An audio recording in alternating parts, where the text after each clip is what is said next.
പക്ഷേ ചുടുകാടെന്ന് പറഞ്ഞാൽ അത്ര എളുപ്പമുള്ളതല്ല. കാരണം നമ്മൾ സെക്യൂരിറ്റി ചെക്ക് ഒക്കെ ചെയ്യും, എന്നിട്ട് വേണം നമുക്ക് അകത്ത് കയറാൻ വേണ്ടി.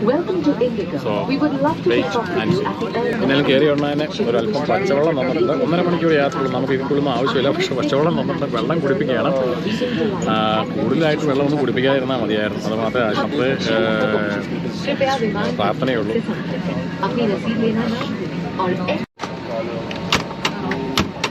Almost ready to fly. നമ്മൾ ഹൈദരാബാദിലേക്കുള്ള യാത്ര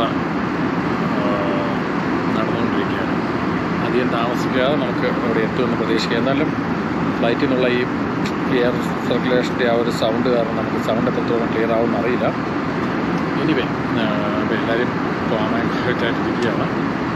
എനിക്ക് തോന്നുന്നു ഇനി ഒരു 3/4 മണിക്കൂർ മതിയായിരിക്കും നമുക്ക് എത്താനായിട്ട്. കാരണം ടോട്ടലൊരു 1 മണിക്കൂർ 1.5 മണിക്കൂറല്ല 1.5 മണിക്കൂർ മതി നമുക്ക് കൊച്ചിയിൽ നിന്ന് ഹൈദരാബാദിലേക്ക് എത്താനായിട്ട്.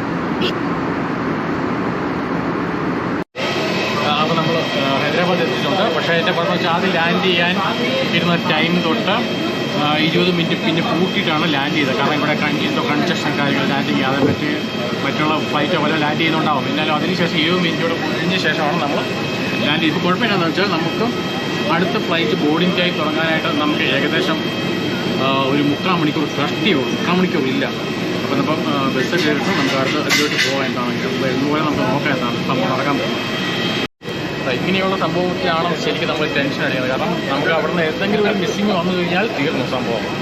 സോ ഇനി ഞാൻ ഒരല്പം ടെൻഷനിലാണ്.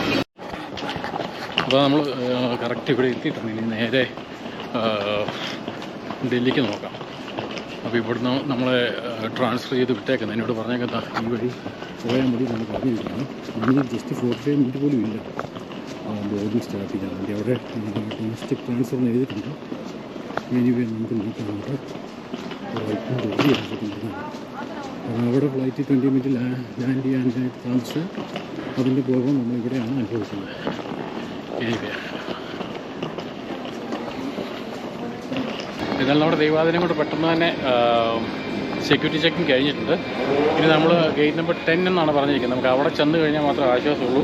ഇതിൻ്റെ ഏറ്റവും ടെൻഷൻ എടുക്കുന്ന വേറെ കാര്യം എത്തുന്നുമില്ല. നമ്മൾ ഇങ്ങോട്ട് വന്ന സമയത്ത് എനിക്ക് ബോംബെയിൽ നിന്ന് ഫ്ലൈറ്റ് മിസ്സായി. സോ അതുകൊണ്ടാണ് നമ്മൾ ഒരല്പം കൂടി കൂടുതൽ ടെൻഷൻ എന്ന് വേണമെങ്കിൽ പറയാം. അതായത് ഇപ്പോൾ ഗേറ്റ് നമ്പർ ഇവിടെ 922 എല്ലാം അങ്ങോട്ടാണ്. അപ്പോൾ നമുക്ക് അങ്ങോട്ട് തന്നെ പോകാം. കാരണം ഗേറ്റ് നമ്പർ കണ്ടുപിടിച്ച് ഇപ്പോൾ അവർ പറഞ്ഞതനുസരിച്ചാണെങ്കിൽ നോർമലി ബേസിലാണെങ്കിൽ 8:45 ആണ് ടൈം. ഇപ്പോൾ സമയം ബോർഡിങ് തുടങ്ങുന്ന സമയമാണ്.